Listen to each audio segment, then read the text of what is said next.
نحمده ونصلي على رسوله الكريم اما بعد فاعوذ باللہ من الشیطان الرجیم بسم اللہ الرحمن الرحیم۔ اب ہم بات کرتے ہیں مجاہدات کی کہ کہتے ہیں تصوف میں جو مجاہدے کروائے جاتے ہیں یہ کہاں سے آ گئے، اسلام میں رہبانیت نہیں ہے۔ تو بھئی بالکل اسلام میں بالکل رہبانیت نہیں ہے۔ اسلام کی رہبانیت کیا ہے؟ اسلام کی رہبانیت یہ ہے کہ گناہ کے تمام تر حالات ہوتے ہوئے، گناہ کرنے کی تمام تر سہولیات موجود ہوتے ہوئے آدمی اللہ تعالیٰ کے ڈر سے گناہ سے بچ جائے۔ اسلام کی رہبانیت یہ چیز ہے، بس چیزوں کو جائز استعمال میں لے کر آئے، ناجائز استعمال سے رک جائے، یہ اسلام کی رہبانیت ہے۔ تو تصوف کے اندر انسان کی جو حیوانی خواہشات ہیں، جو حیوانی تقاضے ہیں، جو چاہتا ہے سب کچھ مجھے مل جائے، میں نے بلی کی مثال دی نا، جو وہ والی کیفیت، اس کو کنٹرول کرنے کے لیے عموماً 4 طرح کے مجاہدات کروائے جاتے ہیں جو نفس کی سرکشی کو توڑتے ہیں، اور یہ چاروں مجاہدات قرآن و حدیث سے ثابت ہیں۔ ہم دیکھتے ہیں پہلا مجاہدہ کیا ہے؟ کھانے میں کمی کرنا۔ تو اس کی تلقین قرآن و حدیث میں فرض، واجب اور نفل روزے کی تحقیق کی صورت میں تو موجود ہے، بڑی سامنے موجود ہے۔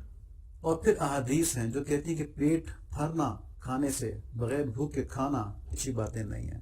لیکن حدیث نبی صلی اللہ علیہ وآلہ وسلم نے فرمایا کسی آدمی نے کوئی برتن اپنے پیٹ سے زیادہ برا نہیں بھرا، آدمی کے لیے چند لقمے ہی کافی ہیں جو اس کی کمر کو سیدھا رکھیں، اور اگر زیادہ کھانا ہی ضروری ہو تو پیٹ کا 1/3 حصہ اپنے کھانے کے لیے، 1/3 پانی پینے کے لیے اور 1/3 سانس لینے کے لیے باقی رکھے۔ یہ ترمذی شریف ہے۔ اب یہ کیونکہ نبی صلی اللہ علیہ وآلہ وسلم کا قول ہے نا، تو یہ دین ہے، ٹھیک ہے؟ ایسا کریں گے تو ہمیں ثواب ملے گا، اور ثواب کے علاوہ کیا ہوگا؟ ایسا کریں گے تو ہمارا تزکیہ بھی ہوگا۔ لیکن نفس کو روکنا ہوتا ہے نا، تو جب کھانا سامنے پڑا ہوا ہے، مزہ آ رہا ہے زبان کو بہت زیادہ، اور ہم دبا دب کھائے جا رہے ہیں، یہاں تک کہ ہمارے سانس لینے کی جگہ بھی ختم ہو گئی ہے، بعد میں بڑا مشکل سے چل پھر رہے ہیں، تو یہ سب کیا ہے؟ یہ سب حیوانیت ہے۔ جب ہم نفس کو روک لیں گے نا کہ نہیں، اب میرا تقاضا پورا ہو گیا انرجی کا، کیلریز کا، میں نے بس اتنا ہی کھانا ہے، تو نفس کو روک لیا نا۔ اور یہ روکنا اللہ تعالیٰ کے لیے ہے، یہ روکنا اسمارٹنس کے لیے نہیں کہ میں خوبصورت نظر آؤں، ٹھیک ہے؟ وہ دنیا داری ہو جائے گی۔ یہ روکنا اللہ تعالیٰ کے لیے ہے، تو اس سے قلب کے اندر نور پیدا ہوگا، تقویٰ پیدا ہوگا۔ تو یہ ہو گیا قلت طعام۔ پھر قلت کلام، یعنی بولنے میں کمی، بات چیت کرنے میں کمی۔ تو یہ کمی کیا ہے؟ یہ ہے کہ ناجائز نہ بولا جائے۔ تو زبان کی حفاظت کے لیے جو احادیث بیان ہوئی ہیں وہ سب اس مجاہدے کی تائید کرتی ہیں، ٹھیک ہے؟ آپ صلی اللہ علیہ وآلہ وسلم نے فرمایا جو اللہ اور قیامت کے دن پر ایمان رکھتا ہے اسے چاہیے کہ اچھی بات منہ سے نکالے یا خاموش رہے۔ یہ بخاری شریف کی حدیث ہے، اچھی بات منہ سے نکالے یا خاموش رہے۔ تو تصوف میں تلقین کی جاتی ہے کہ اگر تم سے غیبت نہیں چھوٹ رہی، اگر تم سے فضول گوئی نہیں چھوٹ رہی، اگر تم سے فحش گوئی نہیں چھوٹ رہی، تو خاموش رہنا سیکھو۔ تم نے چپ رہنا، تم نے بالکل نہیں بولنا۔ وہ جو پلس آتی ہے، دم سے آدمی بول پڑتا ہے، پلس آتی ہے کسی کی برائی کر دیتا ہے، مجھے بھی پتا اس کے بارے میں وہ اس طرح کرتا ہے، پلس آتی ہے کوئی ایسی فحش بات کرتا ہے جس پہ لوگ ہنسیں، تو اس پلس کو کنٹرول کرنے کے لیے کیا ہوتا ہے کہ خاموش ہو جاؤ، تم نے نہیں بولنا، بس باقی سب بولتے رہیں، لیکن باقی سب بھی جائز بات بولتے رہیں، جہاں پہ ناجائز باتیں ہو رہی وہاں سے اٹھ جانے کا حکم ہے۔ تو قلت کلام بھی اس طرح سے ثابت ہے۔ قلت منام یعنی کم سونا، تو نیند کے اندر مناسب کمی کرنا۔ اب دیکھیں نا، فجر کی نماز، تہجد کی نماز، اور وہ احادیث کی جن کے اندر سستی اور کاہلی سے بچنے کے لیے کہا گیا ہے، یہ سب کی سب نیند کو مناسب حد تک محدود کرنے کے لیے ہیں۔ کیونکہ جب آدمی سست ہو جاتا ہے تو نہ وہ عبادت کر پاتا ہے، نہ وہ دنیا کے کام ٹھیک کر پاتا ہے۔ تو اس لیے یہ بھی بہت ضروری مجاہدہ ہے۔ سورہ ذاریات کے اندر آیت نمبر 17 ہے، وہ رات کو عبادت میں مشغولیت کی وجہ سے کم سویا کرتے تھے، یعنی جو نیک لوگوں کی بات ہو رہی ہے کہ وہ رات کو کم سویا کرتے تھے۔ اسی طرح سورہ مزمل کے اندر تہجد کی بات کی گئی ہے، تو صحابہ کرام یہ راتوں کو اٹھ اٹھ کر عبادت کرتے تھے۔ اور جو ہم رمضان کا مہینہ ہوتا ہے اس میں ہم کم سوتے ہیں، عشاء کی نماز پڑھتے ہیں، تراویح پڑھتے ہیں، اس کے بعد تھوڑی دیر سوتے ہیں، پھر سحری کے لیے اٹھ جاتے ہیں، اس میں تہجد کی نماز بھی پڑھنی ہوتی ہے، سحری کی تیاری بھی کرنی ہوتی ہے، پھر صبح دفتر میں بھی جانا ہوتا ہے، تو وہ بھی کم سونے کا مجاہدہ ہوتا ہے۔ تو جو کم سونے کا مجاہدہ ہے یہ بھی نفس، مزہ آتا ہے نا نفس کو سونے میں، کچھ بھی نہیں کر رہے، پڑے ہوئے ہیں بس، تو نفس کو مزہ آتا ہے۔ تو دیکھیں یہ سارے مجاہدے جو ہیں یہ نفس کے ان مزوں کو توڑنے کے لیے ہیں۔ اسی طرح قلت خلط مالا نام، یعنی کہ صحبت صالحین کے علاوہ لوگوں سے کم ملنا جلنا، صرف ضرورت کی حد تک ملنا جلنا لوگوں سے نا، صحبت صالحین کی کثرت اور باقی میں ضرورت کی حد تک رہنا۔ تو اس میں جو رشتہ داروں کے ساتھ ملنا ہے نا، اگر ان سے جائز باتیں ہو رہی ہیں، غیبتیں نہیں ہو رہی ہیں، فضول لطیفہ بازی نہیں ہو رہی ہے جس سے کہ دین کو نقصان پہنچے، تو پھر تو یہ عبادت ہے رشتہ داروں سے ملنا، لیکن صحیح باتوں کے ساتھ، تو اس کا یہاں تذکرہ نہیں ہے، کیونکہ وہ صلہ رحمی کے اس میں آ جائے گا نا، تو اس کی بات نہیں ہو رہی، بات ہو رہی ہے غیر ضروری لوگوں سے ملنا، ٹھیک ہے؟ تو اس میں کمی کرنا۔ تو اس بارے میں قرآن شریف کے اندر آیت ہے سورہ فرقان کی 28 سے 29. یا ویلتا لیتنی لم اتخذ فلانا خلیلا لقد اضلنی عن الذکر بعد اذ جاءنی وکان الشیطان للانسان خذولا. اے افسوس کاش میں نے فلاں کو دوست نہ بنایا ہوتا، اس نے تو مجھے اس کے بعد گمراہ کر دیا کہ نصیحت میرے پاس آ پہنچی تھی، اور شیطان تو انسان کو وقت پر دغا دینے والا ہے. تو دوست نہ بنایا ہوتا، آدمی افسوس کرے کہ میں نے فلاں کو دوست نہ بنایا ہوتا. تو یہاں یہی بات بتائی جا رہی ہے. اسی طرح حدیث شریف میں ہے اچھے دوست اور برے دوست کی مثال کستوری اٹھانے والی اور بھٹی جھونکنے والی کی مانند ہے. کستوری یعنی خوشبو اٹھانے والا یا تو آپ کو ہدیے میں خوشبو دے دے گا، یا آپ اس سے خرید لیں گے، یا کم از کم اچھی خوشبو تو آپ کو ملے گی. جبکہ بھٹی جھونکنے والا آپ کے کپڑوں کو جلا دے گا، یا کم از کم آپ اس سے بدبو ہی پائیں گے.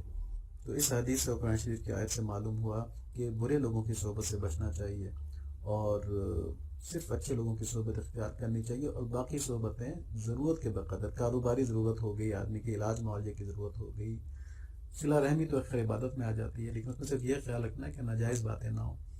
اس کے علاوہ دوستوں سے ملنا، وہ بھی اگر دینی باتوں کے لحاظ سے ہو تو یہ تلقین کیا جاتا ہے، کیونکہ دنیاوی باتوں سے دل میں غفلت آتی ہے.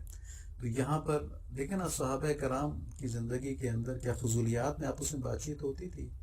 ہاں، دل خوش کرنے کے لیے گناہ والی باتیں نہ کرنا، ویسے ہنسی مذاق کرنا، جائز ہنسی مذاق کرنا، اس کی ممانعت نہیں ہے. لیکن یہاں پہ جو روکا جا رہا ہے وہ اس چیز سے روکا جا رہا ہے کہ فضول گوئی کرنا، فضول ملنا جلنا جس سے کہ دین کو نقصان پہنچے. تو اس کا یہاں سے قرآن و سنت سے ہم کو ثبوت مل جاتا ہے. تو دیکھیں یہ چاروں چیزیں ایسی ہیں جس میں کہ نفس، ان کو الگ الگ دیکھ لیں آپ نا. زیادہ سونے میں، زیادہ کھانے میں، زیادہ ملنے جلنے میں، زیادہ بولنے میں، ان سب میں نفس کو مزہ آتا ہے. ٹھیک ہے، مزہ آتا ہے، اتنا مزہ آتا ہے کہ آدمی روک نہیں پا رہا ہوتا اپنے آپ کو. کئی دفعہ تعلقات خراب ہو جاتے ہیں کہ غلط باتیں منہ سے نکل جاتی ہیں. تو ان میں نفس کو مزہ آتا ہے، اس کو توڑنے کے لیے ان کو روکنے کو مجاہدہ کہا گیا ہے کہ ان کو جائز حدود میں لے کے آیا جائے. تو اس لیے نفلی روزے رکھوائے جاتے ہیں، اکثر خاموش رہنے کو کہا جاتا ہے، تہجد کی نماز پڑھنے کی تلقین کی جاتی ہے، اور نیند کو مختصر کیا جاتا ہے کہ بس ضرورت جو ہے وہ 7.5-8 گھنٹے کی ہے، اس سے زیادہ نیند نہیں ہونی چاہیے نا، یہ پابندی لگائی جاتی ہے. اور ملنے جلنے کے اوپر پابندی ہوتی ہے. تو یہ سب چیزیں قرآن و حدیث سے ثابت ہیں. تو اس میں یہ نہیں کہہ سکتے تصوف میں کوئی نئی بات کی گئی ہے. ہاں، دو چیزیں ایسی ہو سکتی ہیں جس کے بارے میں آدمی کو پھر بھی اشکال ہے، وہ ہے مراقبے اور لطائف. تصوف کے اندر مراقبے لطائف کچھ سلاسل کے اندر، سارے سلسلوں میں نہیں، کچھ سلاسل خصوصاً نقشبندیہ سلسلے کے اندر استعمال کروائے جاتے ہیں، اور یہ بھی ذریعے کے طور پہ کروائے جاتے ہیں. یہ کوئی عبادت نہیں ہوتی کہ مراقبہ کرو گے تو ثواب ملے گا، لطیفہ جاری کرو تو ثواب ملے گا، ایسی کوئی بات نہیں کرتا. مراقبہ کیا ہوتا ہے؟ مراقبہ میڈیٹیشن ہے کہ اپنے سوچ کو، اپنے فکر کو مرکوز کر لینا، کنسنٹریٹ کر لینا کسی چیز کے اوپر. اس کا کیا فائدہ ہوتا ہے کہ جو ہماری آبزرویبل دنیا ہے نا، اس سے دھیان ہٹ جاتا ہے، کیونکہ نظر آ رہی نا مستقل، ہمارے حواس کے ذریعے مستقل ہمارے دل میں جاری، ہمارے دل کا دھیان مستقل اس کی طرف ہوتا ہے. تو ایک تو یہ پریکٹس ہوتی ہے کہ اس سے ذہن کو خالی کر لیا جائے، اور جو دنیاوی تفکرات ہیں کہ کل یہ کرنا ہے، پرسوں وہ کرنا ہے، اس سے بھی ذہن کو فارغ کر لیا جائے، پھر اللہ تعالیٰ کی طرف بیٹھ کے سوچا جائے، اس طرف دھیان لگایا جائے. تو کیا یہ کوئی نئی بات ہے دین کے اندر؟ لیکن سورہ روم کے اندر آیت نمبر 7 اور 8 ہیں. يعلمون ظاهرا من الحياة الدنيا وهم عن الآخرة هم غافلون أولم يتفكروا في أنفسهم ما خلق الله السماوات والأرض وما بينهما إلا بالحق وأجل مسمى وَإِنَّ كَثِيرًا مِّنَ النَّاسِ بِلِقَاءِ رَبِّهِمْ لَكَافِرُونَ. خوب غور کریں ترجمے کے اوپر. یہ تو صرف دنیاوی زندگی کے ظاہر کو ہی جانتے ہیں اور آخرت سے بالکل بے خبر ہیں. ٹھیک ہے، پہلی بات تو یہ بتائی کہ یہ لوگ صرف دنیاوی زندگی کے ظاہر کو جانتے ہیں، دنیاوی زندگی کا باطن کیا ہے وہ آخرت سے تعلق رکھتا ہے، اس سے بالکل بے خبر ہیں. کیا ان لوگوں نے اپنے دلوں میں غور نہیں کیا؟ یہ مراقبے کی بات ہو رہی ہے. کیا ان لوگوں نے اپنے دلوں میں غور نہیں کیا؟ اللہ تعالیٰ نے آسمانوں کو اور زمین کو اور ان کے درمیان جو کچھ بھی ہے سب کو بغیر کسی برحق مقصد کے اور کوئی میعاد مقرر کیے بغیر نہیں پیدا کیا، اور انسانوں میں اکثر تو اپنے رب کے پاس دوبارہ جانے ہی کے منکر ہیں. اب دیکھیں اس آیت میں اللہ تعالیٰ نے کیا تلقین فرمائی کہ دنیا کے ظاہری حسن اور آسائش سے توجہ ہٹا کر اس کے باطن پر غور و فکر کی جائے کہ یہ کس لیے وجود میں آئی، اور اللہ کریم نے کس لیے اسے صرف ایک خاص مدت کے لیے وجود بخشا ہے، ہمیشہ کے لیے نہیں ہے. دلوں میں غور کرنے سے مراد یہی ہے کہ اپنی تمام کا توجہ اس ایک نقطے پہ مرکوز کر کے غور و فکر کیا جائے کہ اللہ کریم نے یہ نظام کائنات کیوں بنایا ہے۔ پھر مزید یہ بھی بتایا کہ یہ غور کرنا اتنا ضروری ہے کہ جو لوگ اس غور و فکر کو نہیں کرتے وہ دنیا کے ظاہری حسن کے قیدی بن جاتے ہیں، اور جب انہیں کہا جاتا ہے کہ دنیاوی لذتوں کے حرص میں اللہ تعالیٰ کے حکم مت توڑو تو وہ حساب کتاب کے اور ملنے کے دن سے انکار کر دیتے ہیں۔ آخر میں یہی ہے نا کہ ان انسانوں کی اکثریت تو اپنے رب کے پاس جانے سے ہی منکر ہیں، تو اسی کا انکار کر دیتے ہیں۔ یہ کس وجہ سے ہے کہ انہوں نے غور و فکر نہیں کیا، ٹھیک ہے۔ تو مراقبہ یہاں پہ تلقین کیا گیا۔ اسی طرح سورہ آل عمران کی آیت نمبر 191 ہے، الذين يذكرون الله قياما وقعودا وعلى جنوبهم ويتفكرون في خلق السماوات والأرض ربنا ما خلقت هذا باطلا سبحانك فقنا عذاب النار۔ عقل مند وہ لوگ ہیں جو اللہ کا ذکر کھڑے اور بیٹھے اپنی کبٹوں پر لیٹے ہوئے کرتے ہیں اور آسمان اور زمین کے پیدائش میں غور و فکر کرتے ہیں، مراقبہ کرتے ہیں اور کہتے ہیں اے ہمارے پروردگار تو نے یہ بے فائدہ نہیں پیدا کیا، تو پاک ہے پس ہمیں آگ سے بچا لے۔ تو اس آیت میں دو چیزیں بتائی گئیں، ایک ذکر کہ ان کا دھیان اللہ تعالیٰ کی طرف لگا ہوتا ہے، پھر اس دھیان اللہ تعالیٰ کی طرف لگانے کے بعد وہ غور و فکر کرتے ہیں، اپنی توجہ مرکوز کرتے ہیں اور پھر کائنات میں غور کرتے ہیں نا، ٹھیک ہے۔ تو ایک تھا دلوں میں غور کرنا اور ایک تھا کائنات میں غور کرنا۔ دل میں یعنی کہ اپنے اندر بیٹھ کے اپنے وجود پہ سوچے، کائنات کے بارے میں سوچے، اور ایک مشاہدہ کر کے غور کرنا کہ دیکھو اللہ تعالیٰ نے یہ بھی بنایا، یہ بھی بنایا، یہ بھی بنایا ہے۔ تو توجہ مرکوز رکھنا۔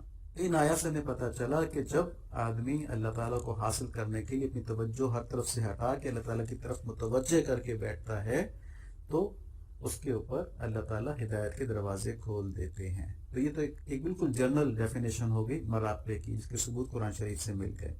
مشائخ جو مراقبے کرواتے ہیں اس میں اللہ تعالیٰ کی طرف، اللہ تعالیٰ کی صفات کی طرف غور کرنے کے لیے کہا جاتا ہے، اس میں اللہ تعالیٰ کی معیت کی طرف غور کرنے کو کہا جاتا ہے کہ اللہ تعالیٰ میرے ساتھ ہیں، توجہ کر کے بیٹھو کہ اللہ تعالیٰ میرے ساتھ ہیں، اللہ تعالیٰ میرے دل کو محبت سے دیکھ رہے ہیں، میرے دل اللہ تعالیٰ کو محبت سے پکار رہا ہے۔ اس طرح کے مراقبے کروائے جاتے ہیں اس میں۔ تو اب بتائیں کوئی بری بات ہے یہ کوئی غلط بات ہے؟ کیا یہ دین کے اندر کی نئی ایجاد ہے؟ نہیں، ایک ذریعہ اللہ تعالیٰ کو پانے کے لیے۔ اسی طرح لطائف ہیں۔ اب لطائف کیا چیز ہے؟ لطائف بیسیکلی یہ سمجھ لیں کہ یہ روح کی آنکھیں ہیں۔ اس طرح انسان کے جسم کے اوپر یہ دو آنکھیں لگی ہوتی ہیں، اس طرح لطائف روح کی آنکھیں ہیں، اور یہ انسان کو روح کی آنکھوں سے دیکھنے کے قابل بناتی ہیں۔ یعنی جو زندگی کا باطن ہے نا، ایک تو ظاہر تھا نا زندگی کا جو ہم نے بات کی تھی، ایک باطن ہے آخرت کے لحاظ سے، تو یہ اس آخرت کی کیفیات کو، اس آخرت کی ضروریات کو دیکھنے کے قابل بناتی ہیں۔ یہ سینسنگ پوائنٹس ہیں روح کے نا، جو انسان کے اندر ہیں، اور اس سے انسان پر عالم امر کی یعنی آخرت سے متعلق چیزوں کی حقیقتیں کھلتی ہیں، جس وجہ سے اس کی دنیا کی طرف سے توجہ ہٹتی ہے۔ تو یہ کیا چیز ہوئی کہ ہم اپنی ان دو آنکھوں سے، جسمانی دو آنکھوں سے، کیونکہ دنیا کو دیکھتے ہیں، ہماری ساری توجہ دنیا کی طرف چلی جاتی ہے، ہماری روح کی آنکھیں بند ہیں۔ تو بعض سلاسل کے اندر لطائف کو جاری کروایا جاتا ہے تاکہ روح کی آنکھیں کھل جائیں۔ جب روح کی آنکھیں کھلتی ہیں تو آخرت کی چیزوں کو دیکھ رہے ہوتے ہیں۔ تو اب انسان دونوں چیزوں کو دیکھ رہا ہے، جسمانی آنکھوں سے دنیا کو اور روحانی آنکھوں سے آخرت کے حالات کو، ٹھیک ہے، آخرت والے معاملات کو جن کا تعلق ہماری اس دنیا سے بھی ہے، نیک اعمال کی برکتوں کو۔ تو کیا ہوتا ہے، وہ دونوں کے اندر کمپیریزن کر سکتا ہے، پھر وہ دین کی طرف آسانی سے چلنا شروع کر دیتا ہے۔ اب یہ بھی کوئی ایسی بات نہیں ہے کہ بالکل نئی چیز ہے، کوئی روحانی آنکھیں فلاں دے گا، جو دیکھیں اس کا قرآن شریف کے اندر بھی تذکرہ ہے۔ مشائخ عموماً 5 لطیفوں کی بات کرتے ہیں: لطیفہ قلب، لطیفہ روح، لطیفہ سر، لطیفہ خفی، لطیفہ اخفا۔ اور اس کے علاوہ جو آج کل بہت استعمال نہیں ہوتا، لطیفہ نفس ہے، جس کا تعلق عالم خلق سے ہے۔ تو ان میں سے جو 2 لطائف ہیں یعنی قلب اور نفس، ان کے تو قرآن شریف کے اندر خصوصیت سے ذکر ملتا ہے۔ سورہ شعراء کی آیت نمبر 89 ہے، اِلَّا مَنْ أَتَى اللَّهَ بِقَلْبٍ سَلِيمٍ، لیکن فائدے والا وہی ہوگا جو اللہ تعالیٰ کے سامنے بے عیب دل لے کر جائے گا۔ دل پمپنگ اسٹیشن نہیں ہے خون کا، ٹھیک ہے، بے عیب دل اس کی روحانی چیز ہے۔ اسی طرح سورہ صافات کی آیت نمبر 84 ہے، اِذْ جَاءَ رَبَّهُ بِقَلْبٍ سَلِيمٍ، جب وہ اپنے رب کے پاس بے عیب دل لے کر آئے۔ سورہ جاثیہ کی آیت نمبر 23 ہے، أَفَرَأَيْتَ مَنِ اتَّخَذَ إِلَٰهَهُ هَوَاهُ وَأَضَلَّهُ اللَّهُ عَلَىٰ عِلْمٍ وَخَتَمَ عَلَىٰ سَمْعِهِ وَقَلْبِهِ وَجَعَلَ عَلَىٰ بَصَرِهِ غِشَاوَةً فَمَن يَهْدِيهِ مِن بَعْدِ اللَّهِ أَفَلَا تَذَكَّرُونَ۔ کیا آپ نے اسے بھی دیکھا جس نے اپنی خواہش کو اپنا معبود بنا رکھا ہے اور باوجود سمجھ بوجھ کے اللہ نے اسے گمراہ کر دیا، اس کے کان اور دل پر مہر لگا دی۔ کان ہدایت کی بات سنتے نہیں ہیں اور دل اللہ تعالیٰ کی ہدایت کی باتوں کی طرف کھنچتے نہیں ہیں، اور اس کی آنکھ پر بھی پردہ ڈال دیا کہ گناہ اور کفر کا برا انجام گویا اسے دکھائی نہیں دیتا، اب اس شخص کو اللہ کے بعد کون ہدایت دے سکتا ہے؟ تو یہاں پر دل پر مہر لگانے کی بات ہوئی. دل پر مہر لگانے سے کیا مراد ہے؟ آنکھ تو دیکھتی ہے نا، تو آنکھ اس دیکھنے کا سبق نہیں لے رہی، کان سننے کا سبق نہیں لے رہے، بات تو سن رہے ہیں دین کے مگر دل اس طرف کھینچ نہیں رہا، دل پہ مہر لگی ہوئی ہے، تو کوئی بھی اعضاء جو ہیں وہ اس کی مدد نہیں کر رہے ہدایت لینے کے اوپر. سورہ قاف کی آیت نمبر 33، من خشی الرحمن بالغیب وجاء بقلب منیب، جو رحمان سے بغیر دیکھے ڈرتا ہو اور اللہ تعالیٰ کی طرف رجوع کرنے والا دل لے کر آئے. سورہ قاف کی آیت نمبر 37، ان فی ذالک لذکر لمن کان له قلب او القى السمع وهو الشہید، یقیناً اس قرآن میں اس شخص کے لیے بڑی نصیحت کا سامان ہے جس کے پاس دل ہو، یا جو حاضر دماغ بن کر کانوں سے سنے، جس کے پاس دل ہو. تو ان آیات سے معلوم ہوا کہ انسان کا قلب جو ہے اس کا ہدایت کے ساتھ ایک لازمی تعلق ہے. یہ دل کی ایک روحانی خصوصیت ہے. ڈاکٹر اس کو نہیں مانیں گے، ڈاکٹر صرف گوشت کا ٹکڑا دیکھ رہے ہیں، لیکن اس گوشت کے ٹکڑے کے اندر جو اللہ تعالیٰ نے ایک روحانی خصوصیت رکھی ہے وہ لطیفہ قلب ہے. یہاں پہ جو قلب کا لفظ استعمال ہوا ہے وہ یہی قلب ہے جو سینوں کے اندر ہے، کیونکہ سورہ حج کے اندر آیت نمبر 46 کے اندر فرماتے ہیں اللہ تعالیٰ، افلم يسيروا في الارض فتكون لهم قلوب يعقلون بها او اذن يسمعون بها فانها لا تعمى الابصار ولكن تعمى القلوب التي في الصدور، کیا انہوں نے زمین میں سیر و سیاحت نہیں کی جو ان کے دل ان باتوں کو سمجھنے والے ہوتے، یا کانوں سے ہی ان واقعات کو سن لیتے؟ بات یہ ہے کہ صرف آنکھیں ہی اندھی نہیں ہوتی بلکہ دل اندھے ہو جاتے ہیں جو سینوں میں ہیں. دیکھیں یہاں پر بات کی گئی ہے کہ دل اندھے ہو جاتے ہیں جو سینوں کے اندر ہیں، تو اسی دل کی بات ہو رہی جو ہمارے سینوں میں ہے، لیکن اس دل کی اسپرچول پراپرٹی کی بات ہو رہی ہے، اس کو لطیفہ قلب کہا گیا ہے. اسی طرح حدیث شریف کے اندر ہے، خبردار جسم کے اندر گوشت کا ایک لوتھڑا ہے، جب تک وہ صحیح رہتا ہے سارا جسم صحیح رہتا ہے، اور جب وہ خراب ہو جاتا ہے تو سارا جسم خراب ہو جاتا ہے. یاد رکھو وہ دل ہے. تو یہاں پہ نبی صلی اللہ علیہ وآلہ وسلم میڈیسن کی تعلیم نہیں دے رہے، روحانی میڈیسن کی تعلیم دے رہے ہیں. ٹھیک ہے جی. تو یہ جو قلب ہے اس کی خصوصیات قرآن اور حدیث سے ثابت ہیں کہ یہ ایک روحانی آنکھ کے طور پہ کام کرتا ہے. وہ ہے نا کہ آنکھیں اندھی نہیں ہوتی مگر دل اندھے ہو جاتے ہیں جو سینوں کے اندر ہیں، تو یہ روحانی آنکھ کی بات ہو رہی ہے. اسی طرح نفس کے تزکیے کی بات بھی قرآن شریف کے اندر ہے.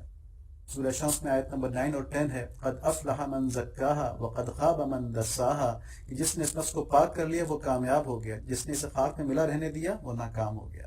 اسی طرح حدیث شریف کے اندر ہے، دانا وہ شخص ہے جو اپنے نفس کا محاسبہ کرے اور موت کے لیے عمل کرے، اور عاجز وہ ہے جو اپنے نفس کی خواہشوں کے پیچھے لگا رہے اور اللہ تعالیٰ سے امیدیں باندھے. تو اس حدیث میں نفس کو پاکیزہ کرنے اور اسے ناجائز خواہشات سے روکنے کا بتایا گیا ہے کہ یہ ہدایت کا ذریعہ ہے. تو اب دیکھیں ساری باتوں کو ملائیں تو کیا ہوتا ہے کہ اگر دل ٹھیک ہو جائے تو سارے اعمال ٹھیک ہو جائیں گے، اور اگر نفس ٹھیک ہو جائے، نفس کو خواہشوں کے پیچھے سے چلنے سے روک لیا جائے تو وہ آدمی کامیاب ہو جاتا ہے، اور جو نفس کو کھلا چھوڑ دے ایسے ہی وہ ناکام ہو جاتا ہے. سورہ شمس کی آیت نمبر 9 اور 10. تو اس کا مطلب یہ ہوا کہ دل کے ٹھیک ہونے کے لیے بھی نفس کو خواہشات سے روکنا ضروری ہے، تو پھر نفس کا تزکیہ بھی ضروری ہوا.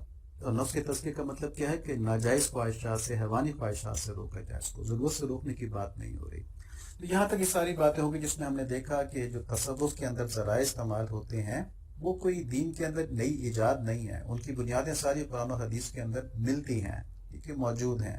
لیکن اب یہاں پہ کچھ لوگ سوال کر سکتے ہیں کہ پھر صحابہ رضوان اللہ علیہم کے دور میں تو اس طرح کی چیزیں نہیں ملتی ہیں، اس طرح کی سائنس نہیں ملتی ہے. تو بات یہ ہے کہ جیسے ہم نے پہلے کہا کہ نبی صلی اللہ علیہ وآلہ وسلم کے دور میں تو قرآن شریف کی کتاب کی صورت میں موجود نہیں تھا، تو بعد کے صحابہ نے اس کی کتاب بنائی، ایک ذریعہ بنایا کتاب کی صورت میں جمع کر کے اس کو. صحابہ کرام کا تزکیہ کس طرح ہوا تھا؟ نبی صلی اللہ علیہ وآلہ وسلم کی ذات مبارکہ سے. صحابہ کرام کو علم کہاں سے ملا تھا؟ کوئی کتابیں پڑھی تھیں؟ انہوں نے بخاری شریف پڑھی تھی؟ انہوں نے مسلم شریف پڑھی تھی؟ نہیں، نبی صلی اللہ علیہ وآلہ وسلم کی ذات مبارکہ سے. تو یہاں کہنے کا مقصد یہ ہے کہ صحابہ کرام کے تزکیے کے بارے میں بڑا سمپل ایک جملے میں جواب ہے کہ آپ صلی اللہ علیہ وآلہ وسلم کے جو 4 کار نبوت تھے، قرآن شریف کی آیتیں تلاوت کرنا، تزکیہ کرنا، قرآن شریف کی تعلیم کرنا اور حکمت کی تعلیم کرنا، آپ صلی اللہ علیہ وآلہ وسلم ہی اس کا ذریعہ تھے، کوئی اور ذریعے کی ضرورت نہیں تھی. صحابہ کرام کثرت سے ذکر کرتے تھے، صحابہ کرام شدید مجاہدات کرتے تھے، ان کی توجہ دنیا کی طرف اور آرام پرستی کی طرف جاتی نہیں تھی، راتوں کو کھڑے ہو کے عبادت کرتے تھے، تاکہ وہ واقعہ ہے یہ تیر لگتے رہے لیکن انہوں نے اپنی نیت نہیں توڑی، کیونکہ نماز میں مزہ بڑھا رہا تھا ان کو نا. تو بڑے مجاہدات کرتے تھے، بڑا ذکر کرتے تھے. ان کو لطائف اور مراقبوں کی الگ سے پریکٹس کی ضرورت ہی نہیں تھی، کیونکہ ان کا دل ویسے ہی ہر وقت اللہ تعالیٰ کی طرف متوجہ رہتا تھا۔ یہ سب انہیں کیسے ملا؟ یہ سب انہیں اللہ تعالیٰ کے نبی صلی اللہ علیہ وآلہ وسلم کی صحبت سے ملا، اور وہ صحبت آج موجود نہیں ہے، ڈائریکٹ براہ راست صحبت آج موجود نہیں ہے۔ ٹھیک ہے، تو تابعین نے کس طرح حاصل کیا دین؟ انہوں نے صحابہ کی صحبت سے حاصل کیا، تبا تابعین نے تابعین کی صحبت سے حاصل کیا، اور اس کے بعد کے لوگوں نے، آپ دیکھیں جو دین کے بڑے بڑے لوگ بنے، انہوں نے انڈیویجول سے صحبت حاصل کی۔ امام احمد بن حنبل جو تھے بشر حافظ رحمۃ اللہ علیہ کے پاس جاتے تھے، تو اس کے بعد لوگوں کو دیگر ذرائع کی ضرورت پڑتی گئی، تو وہ ہوتا گیا۔ اب اس لیے ہم دیگر ذرائع کو صحابہ کرام سے کمپیئر نہیں کریں گے۔ ہم یہ نہیں کہیں گے کہ ہم تو جہاز پہ جاتے ہیں تو صحابہ کرام تو جہاز پہ حج کرنے نہیں جایا کرتے تھے نا، یہ بات ہم نہیں کرتے نا۔ ہم پیراسیٹامول کھاتے ہیں بخار اتارنے کے لیے، صحابہ کرام تو نہیں کھاتے تھے پیراسیٹامول بخار اتارنے کے لیے۔ تو ذرائع کمپیئر نہیں کریں گے، مقصد کمپیئر کریں گے۔ مقصد کیا ہے کہ صحابہ کرام کثرت سے ذکر کرتے ہوئے ان کو ہر وقت یہ خیال ہوتا تھا کہ اللہ تعالیٰ کے ساتھ ہیں، ہمیں نہیں ہے، ہمارے وقت دنیا کے اندر، اپنی نماز میں بھی دنیا کے اندر ہیں۔ تو اس کا علاج چاہیے نا، تو اس کے علاج کے ذرائع کو تصوف کہتے ہیں، اور یہ کوئی نئی چیز نہیں ہے۔ اور جو یہ خیال دل میں آتا ہے کہ میرے اور اللہ کے بیچ میں کوئی اور کیوں، بالکل کوئی نہیں ہوتا، لیکن میرے گناہ تو ہیں نا جو مجھے میرے اللہ کے قریب ہونے سے روک رہے ہیں، اس دنیا کی محبت تو ہے نا جو مجھے اللہ تعالیٰ کے قریب ہونے سے روک رہی ہے۔ تو میں اس گناہ سے اور اس دنیا کی محبت سے چھٹکارا حاصل کر لوں، اس کے لیے مجھے روحانی ڈاکٹر کے پاس جانا ہوگا۔ اور جب یہ علاج ہو جاتا ہے تو آج سے پہلے بھی ہوتا رہا ہے، ہمارے ساتھ بھی انشاءاللہ ہوگا۔ پھر وہ مشائخ کہتے ہیں جاؤ تمہارا تزکیہ ہو گیا، اب تم اللہ تعالیٰ کے راستے میں آگے بڑھو اور لوگوں کو بھی اس طرف لے کے جاؤ۔ پھر وہ اپنی طرف نہیں موڑتے۔ ٹھیک ہے، یہ جو موڑنا ہے، یہ جو رکھنا ہے نا، یہ صرف اس حد تک ہے کہ شیطان سے بچا رہے آدمی اس شخص کی طرف دیکھتا رہے، ورنہ شیطان اور نفس اس سے ڈالیں گے۔ تو اپنے استاد سے پوچھتا رہے ہر بات کو، اس میں کوئی اشکال والی بات نہیں۔ اللہ تعالیٰ میں عمل نصیب فرمائے۔ اس کے بعد سے انشاءاللہ ہم مثنوی شریف کا بہت مبارک جو درس ہے، تعلیم ہے، وہ شروع رکھیں گے، جاری رکھیں گے۔ بیچ میں اتنا وقت اس کے اندر گزر گیا، لیکن بہت قیمتی باتیں ساتھ میں آ گئی سامنے۔ ہاں، مثنوی شریف کے لیکچرز کے ساتھ ساتھ اپنے تزکیے کی فکر کرتے رہیں، تو پھر دیکھیں ان لیکچرز کے اندر کتنی بڑی بڑی روحانی نعمتیں موجود ہیں۔ اللہ تعالیٰ ہمیں ان باتوں کا پورا پورا فیض نصیب فرمائیں، اور مولانا روم رحمۃ اللہ علیہ کی تعلیمات کی پوری پوری برکتیں نصیب فرمائیں، اور ان کی برکت سے ہماری زندگی کو اپنی راہ میں قبول فرما لیں، اور ہمیں کاملین میں فرما دیں اور مقبولین میں فرما دیں، اور جنت میں نبی صلی اللہ علیہ وآلہ وسلم کی رفاقت نصیب فرما دیں۔ گو ہم اس قابل نہیں ہیں، لیکن اللہ تعالیٰ کی رحمت بہت وسیع ہے، بہت وسیع ہے۔ تو اللہ تعالیٰ کی رحمت کی وسعت کو دیکھتے ہوئے ہم یہ دعا کرتے ہیں کہ جنت خلد کے اندر ہمیں نبی صلی اللہ علیہ وآلہ وسلم کی رفاقت نصیب فرما دیں، اور ایسے اعمال دنیا میں نصیب فرما دیں۔ اللہم آمین بحرمت النبی الکریم علیہ وعلی آلہ الصلاۃ والتسلیم۔